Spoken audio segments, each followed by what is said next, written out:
Welcome to The Explainer, The Alchemist, the journey to your personal legend. Let me ask you a question right up front. What if that thing you've been chasing your whole life, that dream you keep putting off, that one day I'll get around to it goal? What if it wasn't just some fantasy? Paulo Coelho's mega-famous story, The Alchemist, well, it kind of sounds simple on the surface, right? It's about a shepherd boy looking for treasure.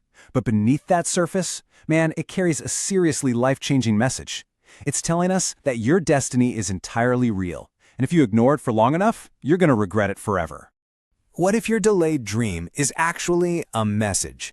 Seriously, we all have them. Those ambitions we just shove off until tomorrow or until next year, or, when the timing is right.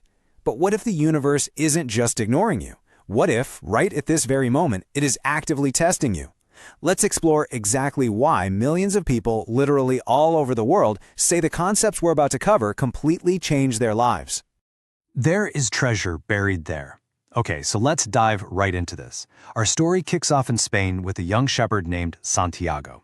He lives a super peaceful, simple life, travels with the sheep, sleeps under the stars.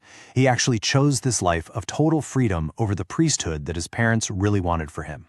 And honestly, everything is going perfectly fine until he starts having this haunting, recurring dream. Over and over again, this child leads him to the Egyptian pyramids and tells him one unshakable sentence: there is treasure buried there. No map, no explanation whatsoever, just that one undeniable sentence. The fortune teller versus the king of Salem. So Santiago is obviously trying to figure out what the heck this means, right? He visits a fortune teller, and she tells him something that absolutely rocks his world. The dream is real. It's a literal sign. Now, while he's trying to process this massive bombshell, he crosses paths with this really ordinary-looking old man just sitting on a bench. But spoiler alert, this is no ordinary man. This is Melchizedek, the king of Salem, and he speaks to Santiago as if he already knows everything about his entire life. Personal legend, the destiny or dream that a person is meant to fulfill. Now, what's really interesting about this slide is that Melchizedek introduces this profound concept. He tells Santiago that everyone, and I mean everyone, has a destiny, a specific dream they are meant to fulfill on this earth. But here's the real tragedy of it all. As time goes on, most people just abandon theirs. They convince themselves it's simply impossible. When you want something, all the universe conspires in helping you to achieve it. And then the old king just drops this legendary piece of wisdom. He hands Santiago these two stones, Urim and Thummim, to help him read the signs of the world, and tells him to pack up and go to the pyramids. Obviously, Santiago hesitates at first, but then he makes the massive leap that most people just never make. He literally sells his entire flock of sheep and leaves his comfortable life completely in the rearview mirror. Tangier, Africa. Money stolen, plan destroyed, confidence shattered. Completely alone. He crosses the sea to Tangier, Africa, and bam! Brutal reality hits almost immediately.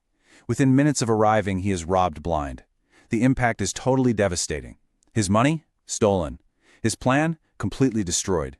His confidence? Shattered. He doesn't speak a word of the local language, and he is completely, utterly alone. Now pay close attention here, because this is the exact moment where most people let their dreams die. This is right where most of us would say, well, maybe it just wasn't meant to be, right, and just turn back. Fear of achieving the dream versus courage to chase the dream. And this brilliantly illustrates the painful lesson of the crystal merchant. You see, Santiago refuses to go home. Instead, he gets a job at this crystal shop run by an older, kind of bitter merchant. And this guy represents a terrifying trap. This merchant has dreamed his entire life of traveling to Mecca, but he never goes. Why? Because he is absolutely terrified that if he actually achieves his dream, his life will lose all its meaning. He loves the idea of it way more than the reality. Santiago, though, he shows the courage to actually chase it. He works for months, totally revitalizes the merchant's business, makes more than enough money to buy his sheep back, but instead, he listens to the call of his destiny. Omens, the language of the universe, speaking through coincidences, timing, and feelings. So this builds right into the next phase of his journey. Santiago joins a caravan crossing the massive, super dangerous Sahara Desert. Out there, he meets this Englishman who is completely obsessed with studying dusty old books to find a man who can turn metal into gold. But Santiago, he takes a totally different approach. He studies life itself. He learns to read omens, basically the language of the universe. The world is always speaking to us through coincidences, timing, and those deep gut feelings if we are just willing to pause and listen. If you are truly meant to return to me, You will. Eventually, the caravan stops at an oasis, and here, everything kinda just pauses. Santiago meets a woman named Fatima and falls deeply, instantly in love. But suddenly, he's faced with this terrifying dilemma. What if love is the very thing that stops him from reaching his destiny? But Fatima, she's incredible. She doesn't try to trap him. She just looks at him and says, "If you are truly meant to return to me, you will." It's such a profound realization, right? That true love doesn't block your destiny. It actually supports it.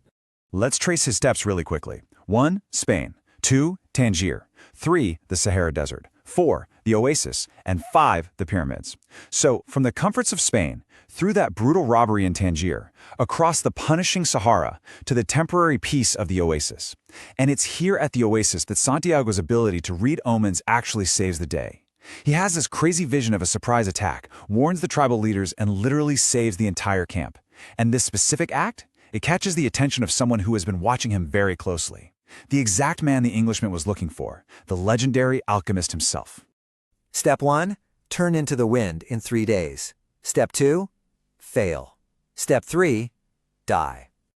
Okay, so the alchemist agrees to guide Santiago on this final leg to the pyramids, but the desert is in the middle of a brutal all-out war. They get captured by a fierce tribe of soldiers, and the commander threatens to literally execute them on the spot.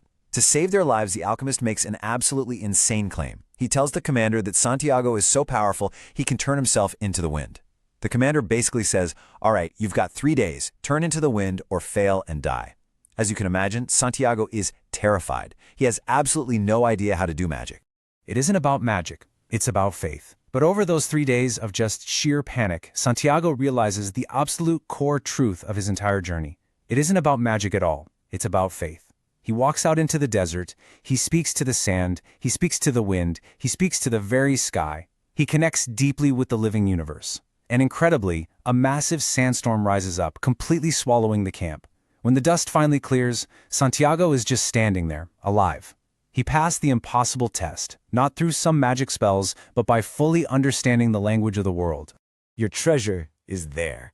After this wild display, the commander actually lets them go. The alchemist rides with him just a little bit further and then just stops. He points toward the horizon and simply says, "Your treasure is there." And then he leaves. Santiago walks the rest of the way completely alone. Finally, the Egyptian pyramids rise up right before him. He drops to his knees in the sand. He starts crying. He starts digging wildly with his bare hands. He digs and he digs and he digs, and he finds absolutely nothing. I once had a dream too.